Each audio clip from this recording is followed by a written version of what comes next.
رضا ہارون صاحب یہ فرمائیے گا کہ یہ جو وسائل کی تقسیم والا معاملہ ہے یہ بڑا الجھا ہوا ہے. اب اس کے اوپر اس وقت بھی معاملات جو ہیں وہ اٹکے ہوئے ہیں. اب کہا یہ جا رہا ہے کہ ممکن ہے کہ 12 کو بجٹ جو ہے وہ پیش کیا جائے.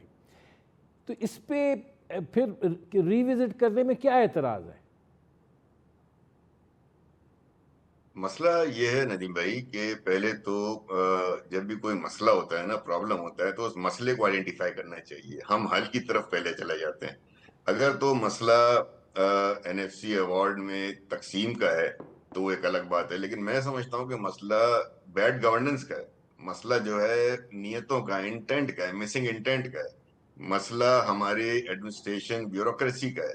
مسئلہ ہمارے پاس، مسائل ہمارے پاس یہ ہے کہ ہمارے یہاں کوارڈینیشن کی جو کانسٹیٹیوشنل فورم ہے، جیسے کاؤنسل آف کامن انٹرسٹ ہے یا انٹر پروونشل فورمز ہیں، ان کا استعمال نہیں ہے ہمارے پاس. مسئلہ یہ کہ وفاق اور صوبوں کے درمیان جو کوارڈینیشن ہونی چاہیے وہ اس طرح لیول کی کوارڈینیشن نہیں ہے. تو جب یہ تمام چیزیں ہوتی ہیں، بیڈ گورننس ہمیں نظر آ رہی ہوتی ہے، سروس ڈیلیوری ہمیں نظر نہیں آ رہی ہوتی، اسی طریقے سے ڈیولپمنٹ جو نہیں، میگا اس میں ڈیولپمنٹ رضا صاحب پروجیکٹس بات ہیں اس میں سروس ہمیں ڈیلیوری کی کوارڈینیشن نظر نہیں نہیں. ہے. رانا ثناء اللہ کہہ رہے ہیں کہ 1700 ارب روپیہ چاہیے.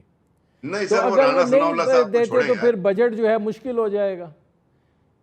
نہیں، ایسا نہیں ہوتا، اتنا مشکل نہیں ہوتا. میں بات دوسری کر رہا ہوں. میں یہ کہہ رہا ہوں کہ کیا ہمارے پاس جو گورننس کے ماڈل ہیں کیا وہ اس وقت سروس ڈیلیوری کے لیے آئیڈیل ہیں؟ نہیں ہے آئیڈیل.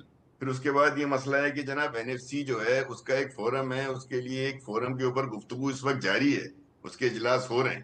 اگر آپ کو NFC فارمولے میں کوئی تبدیلی کرنی ہے، اس کا تو واحد ایک طریقہ آئینی ترمیم ہے. اس کا طریقہ ٹیلی ویژن پہ بیٹھ کر یا حکومتی وزراء کا آ کر ایک بیانات دے کر گھر جا کے بیٹھ جانا، یہ تو کوئی طریقہ نہیں ہے. یہ تو نہ آئینی طریقہ ہے نہ جمہوری طریقہ ہے. جب کہ پارلیمنٹ موجود ہے، کیبنٹ موجود ہیں، پروونشل گورنمنٹس موجود ہیں، NFC کا فورم موجود ہے، CCI کا فورم موجود ہے. یہ ڈیبیٹ وہاں پر ہو تو زیادہ بہتر ہے نا.